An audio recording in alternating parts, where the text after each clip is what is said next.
No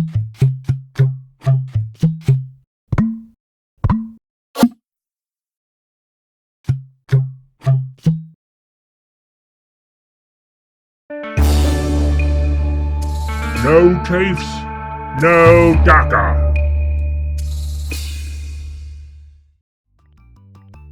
Greetings all, welcome to the Chop Shop, the channel of builds, kit bashes, restorations, and conversions. In this episode, we'll be exploring several ways to reuse molded paper pulp packing material as tabletop terrain. Due to the limitless variety of shapes and sizes these pieces come in, I've decided to restrict our attention to the humble egg carton. Its ubiquitous presence across large portions of the world provides a common basic shape that most hobbyists have access to should they wish to duplicate the examples produced in this video. While cartons can be had by just buying eggs, you can also ask friends and family to save their cartons if you have plans for a large project, or even reach out to nearby stores. Small local recycling centers may also be a good spot to find these and other molded packaging products. The aim of this episode is to provide an introduction for working with paper pulp packaging. The examples we'll be working with are roughly executed to give you a sense of what can be done and are by no means the limit of what could be done. All the techniques explored here can be extrapolated to other packaging shapes. Before we dive in, there are a few key ideas we need to address. First, there is no single universal egg carton shape. Not only do they come in different sizes to hold different quantities of eggs, but even within a given size there are structural variations. For example, these two 18-egg complement branded cartons purchased from the same store have radically different lid window designs. Not only do these designs offer different terrain possibilities to explore, but they also introduce our first complication. If you're wanting to make identical copies of the same piece of terrain using multiple egg cartons, you'll want to make sure that you use identical carton structures. While some projects may allow for a high degree of non-uniformity, others may not.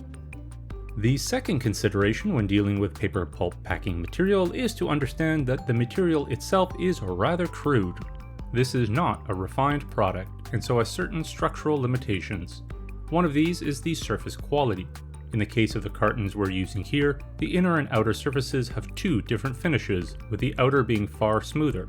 This will almost certainly impact the final product, so make sure you've accounted for it when you're planning your project. The other limitation is how the material cuts. Because of how coarse it is, cutting through one side will often fray the reverse side. I found that the smooth side tends to fray less than the rough side on these particular cartons, so I try to cut on the rough side when possible. The only real imperative when cutting, however, is to use a new knife blade. An extremely sharp blade is a must. While you can often cut with a sawing motion, you may find that it's easier to score the carton multiple times. The scoring technique has the advantage of creating a generally cleaner cut. The final consideration is surface prep.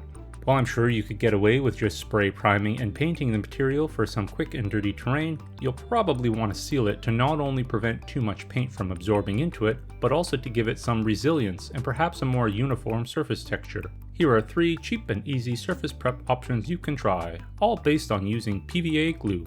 The first is my go-to mixture of PVA and fine sand. I've been using this as a basic texture paste for most of my projects, and it plays a starring role in a previous video I made on making tree-lined scatter terrain. It can be thinned with water to make it easier to apply.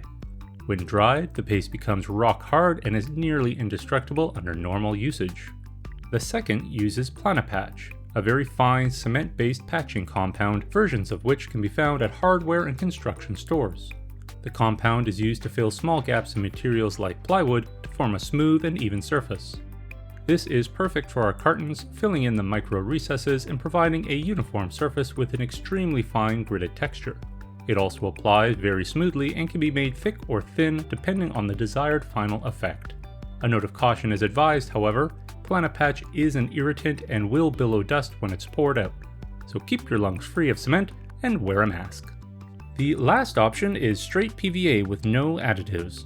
I personally don't like using pure glue as it gives a very smooth plastic feel which doesn't fit the projects I work on. Depending on your own plans, however, the final effect may be just what you need. Here we have 5 different application approaches. The first is sand, producing a fairly rough surface.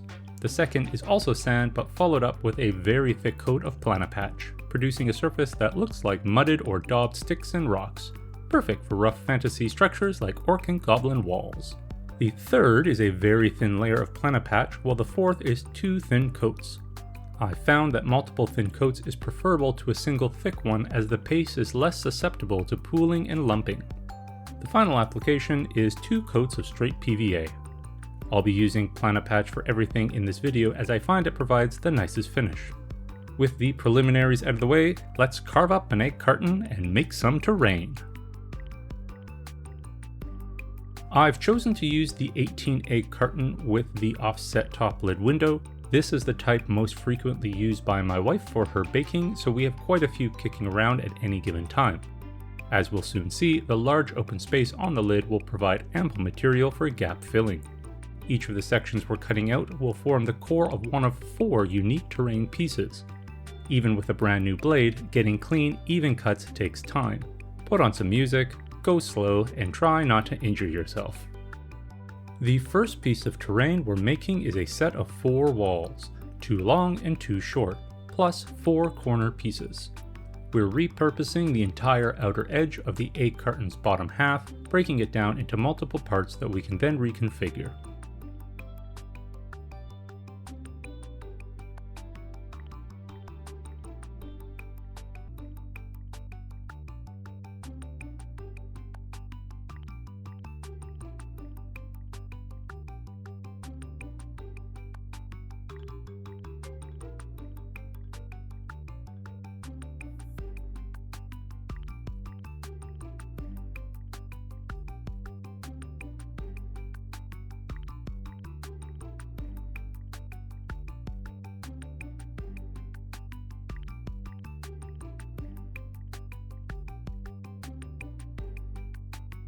The only real piece of conversion work is to fill in these triangular gaps with other pieces of carton. For this, we use the flat open section. In all cases in this video, we're using a hot glue gun to bond carton and other building materials together. It's quick to apply, sets in seconds, and its heavy body fills in large gaps between pieces. We'll also be using popsicle sticks and dowels to provide additional support to our terrain. Not only do they add some much needed rigidity to larger pieces, but they'll help prevent the cartons from warping when we cover them in paste.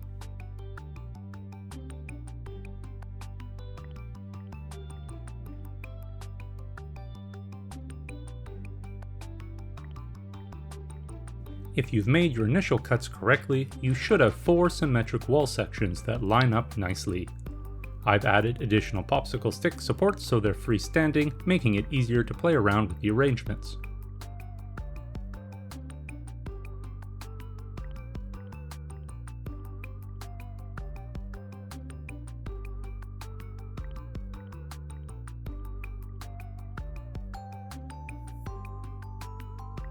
Depending on how you orient the corners, you can create both concave and convex lengths of walls. You could even nest them to create trenches.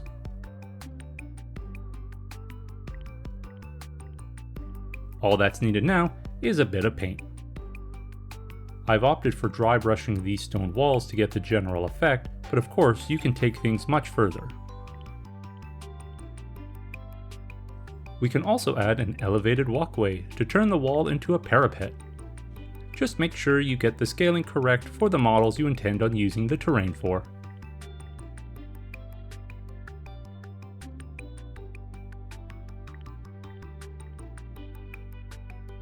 For our second piece, let's turn an individual egg cup into a building.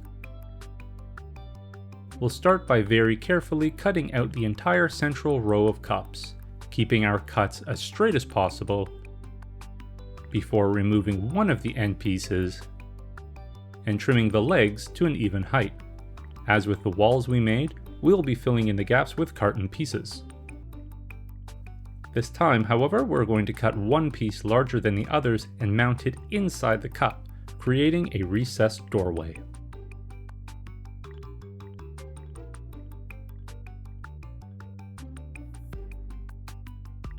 Once the paste is dry, let's build a little wooden door out of popsicle sticks.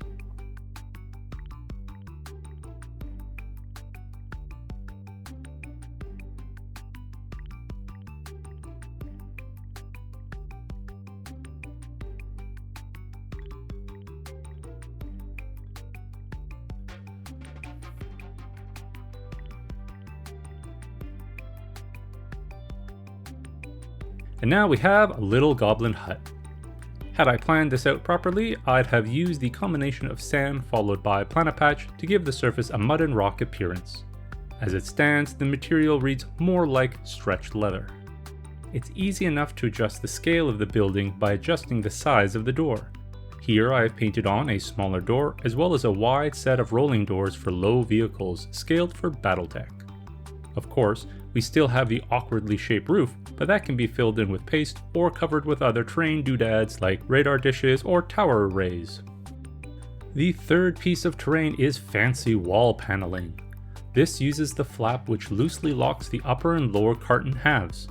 At this stage, all we're going to do is square off the edges and add backing supports.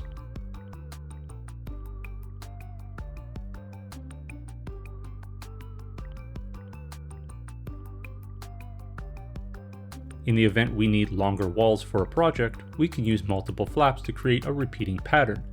To do this, we overlap the nubs, mark where we square off the flaps, and make a single cut.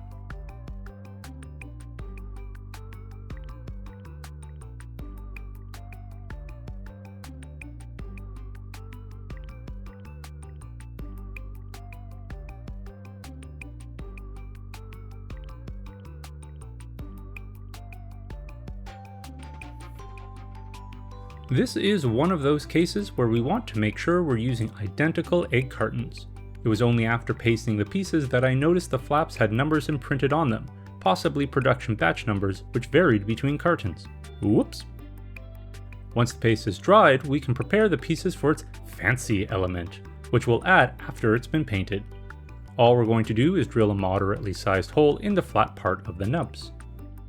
With that done, let's build out a limited extension of surrounding terrain in order to give an example of usage for our wall panel. Using some cardboard and popsicle sticks, we'll make a crude stage and cover it in PVA and sand.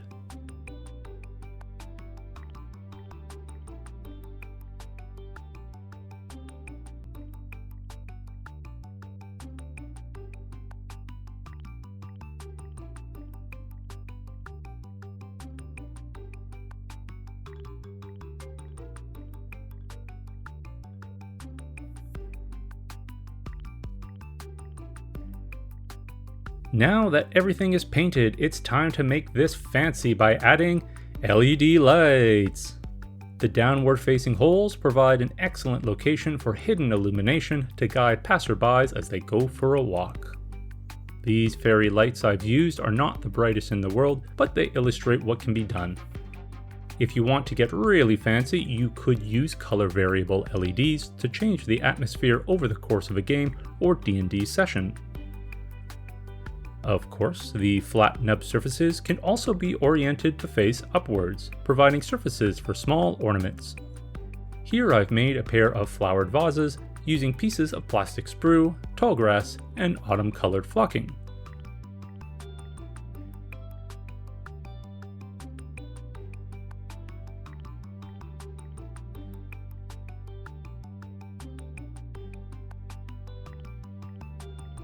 If you want to make some vases of your own, the process is straightforward, if a tad finicky.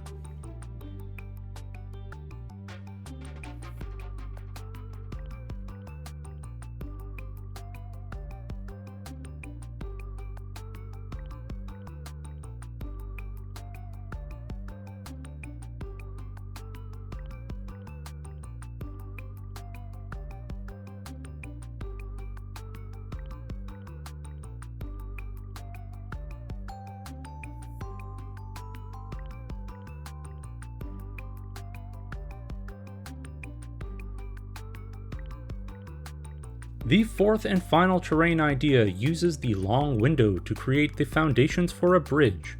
The only pre-pasting work to be done is to remove any egregious flashing from the openings before gluing thin dowels or skewers across the entire length.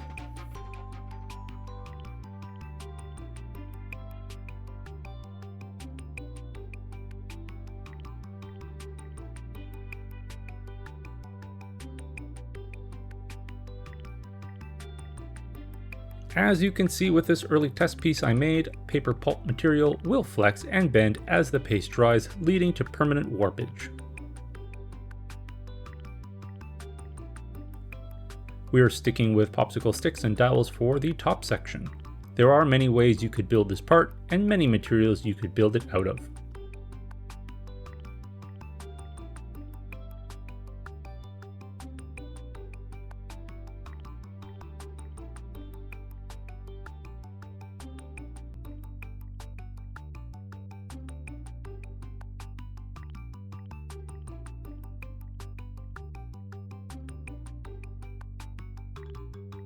The key thing to consider is the scale that you're building to. In this case, I'm constructing a single directional walkway sized loosely for 32mm miniatures. However, I hadn't taken exact measurements or taken into consideration the scale of the materials themselves, so the proportions aren't perfect. Were I building for actual use on the table, I would take greater care in dimensions and material choices. Even with obvious glue blobs and a simple paint job, it's a pretty swanky looking bridge.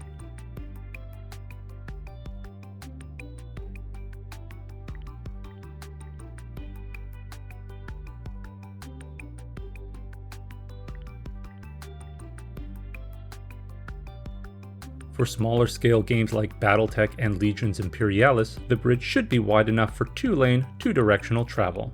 It's a tight fit with the railings set as they are, but standard Battletech hex bases do fit. And there we have it, 4 different terrain ideas from one simple egg carton. And there are still plenty of scraps left for other builds. I tried to keep the examples here as simple and straightforward as possible to give us all a starting point to work from when coming up with ideas. Now that you know the basics of working with paper pulp packaging, why not try your hand at making something yourself? It doesn't have to be a full set of tabletop terrain, you could just make some background terrain for use in miniature photoshoots like I've done here. That's it for today. I hope you folks enjoyed this episode. If you have any questions or ideas of your own that you'd like to share, please comment below. And if you have enjoyed the video, why not give it a like? Maybe even subscribe. See you next time.